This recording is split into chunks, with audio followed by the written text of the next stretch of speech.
What if I told you everything you knew about the showdown between Elijah and the prophets of Baal is wrong? The story of Elijah versus the prophets of Baal is one of the most dramatic events in the Bible, but what if it's been misinterpreted all along?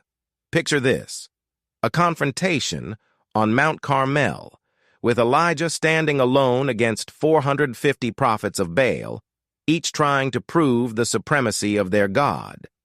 But was this really a divine battle, or something more human at play? Here's what they don't tell you. The true controversy wasn't about the gods, but about the political power play behind the scenes. Imagine a corrupt regime using religion as a tool to manipulate the masses. King Ahab and Queen Jezebel, staunch supporters of Baal, had turned the people against Yahweh, the God of Israel. They weren't just spreading a new religion, they were consolidating power. Religion was the perfect tool for control, and Baal worship became the means to an end. Elijah, the lone prophet of Yahweh, challenges the prophets of Baal to a divine duel. On the surface, it's a battle of deities, but dig deeper, and you'll see it's a fight for the hearts and minds of the people. Elijah wasn't just defending his faith, he was challenging the entire political structure that Ahab and Jezebel had built. Imagine if today's political leaders were using religion to secure their own power. Sound familiar? The showdown begins. Elijah and the prophets of Baal agree to prepare 2 bulls for sacrifice and call upon their respective gods to ignite the fire. The prophets of Baal go first. They chant, dance, and even self-harm to elicit a response from Baal. But there's nothing. Hours pass, and the silence is deafening. The spectacle of the Baal prophets' frantic efforts is both pitiful and powerful. It showcases their desperation and the absolute failure of their gods. Then Elijah steps up. He prepares his bull, drenches it in water, and prays to Yahweh. Instantly, fire consumes the sacrifice, the wood, the stones, and even the water in the trench around the altar. The people fall prostrate, declaring Yahweh as the true God. It's a dramatic scene, one that has been depicted countless times in art and literature. But here's the twist.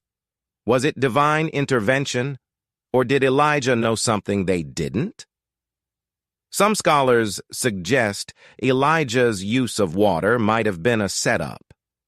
What if the water wasn't just water, but a flammable liquid? Could Elijah have used a hidden ignition source, knowing the exact moment to call upon Yahweh? This would make him not just a prophet, but a master strategist. Think about it. Elijah, a lone man against 450, needed every advantage he could get. A hidden trick to ensure the fire would ignite could turn the tide decisively in his favor.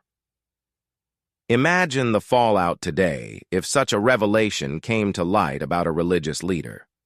The faith of millions could be shaken, and the power structures relying on that faith could crumble. This isn't just about one man versus many. It's about the very nature of belief and manipulation. If Elijah did use a trick, does it diminish his message or his mission? Or does it show a deeper understanding of the need to fight fire with fire, so to speak? And what about the aftermath?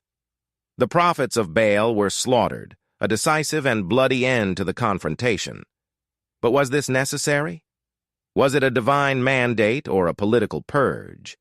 By eliminating the prophets of Baal, Elijah not only proved the power of Yahweh, but also removed a major pillar of Ahab and Jezebel's power structure. It's a brutal but effective strategy, one that ensured the people's return to Yahweh was swift and unquestioning.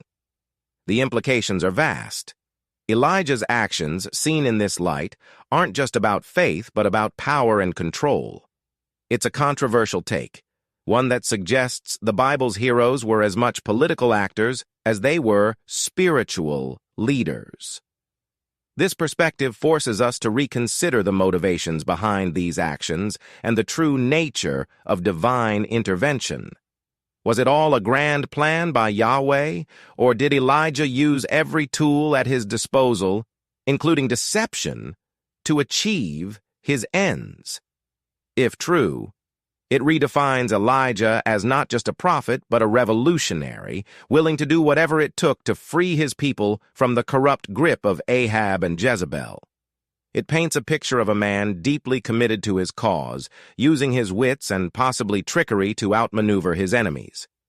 In today's world, where we often question the motives and methods of our leaders, this reinterpretation of Elijah's story feels particularly relevant.